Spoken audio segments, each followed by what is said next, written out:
তো দেখো বন্ধুরা, আজকে আমি কি রান্না করব। আজকে রান্না করব জিওল মাছের ঝোল। এটা ছেলের জন্যই করি, আজকে আমাদের জন্য করছি, কারণ মাছগুলো অনেকদিন আনা হয়ে গেছে, জিয়ে রাখা ছিল। ওকে আমি জ্যান্ত মাছের ঝোলটাই সবসময় দেওয়ার চেষ্টা করি। এটা আমি ঘরে কেটে নেব, একটু কেটে রেখেছি, যে পাখাগুলো কাঁচি দিয়ে কেটে নিয়েছি, পাখা না কাটা আর কি, খুব ভয় লাগে।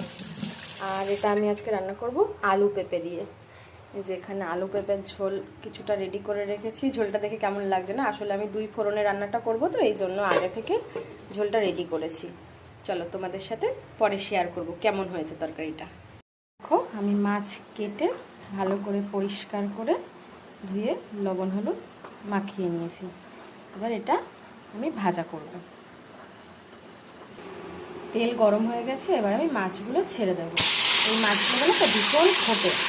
এই দেখো এদিকে ঝোল ফুটছে, এবার আমি এই মাছগুলো দিয়ে দেবো ঝোলে, ভাজা মাছগুলো। চেরা কাঁচা লঙ্কা আর 2টো গোটা কাঁচা লঙ্কা, তার কারণ হচ্ছে তরকারিটা বেশি ঝাল হয়ে গেলে গোপাল খেতে পারবে না।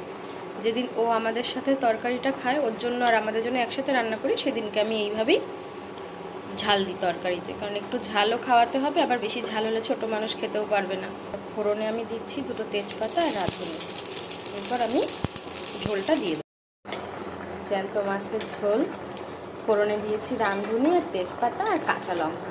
বললাম তো, আসলে মাঝখানে ভিডিওটা ঠিক করে করতে পারিনি, কারণ গোপাল খুব কান্নাকাটি করছিল, তো ওকে সামলেই সবটা করতে হয়। তো ঝোলটা একটু শুকিয়ে আসলে এর মধ্যে একটু ভাজা জিরের গুঁড়ি দিয়ে নামিয়ে দেবো, ব্যাস তাহলেই আমার তরকারি রেডি। এতটা ঝোল আমি রাখবো না, মাছটা দিয়ে একটু ভালো করে ফুটে গেলে নামিয়ে দেবো ভাজা জিরের গুঁড়ি দিয়ে। টাটা।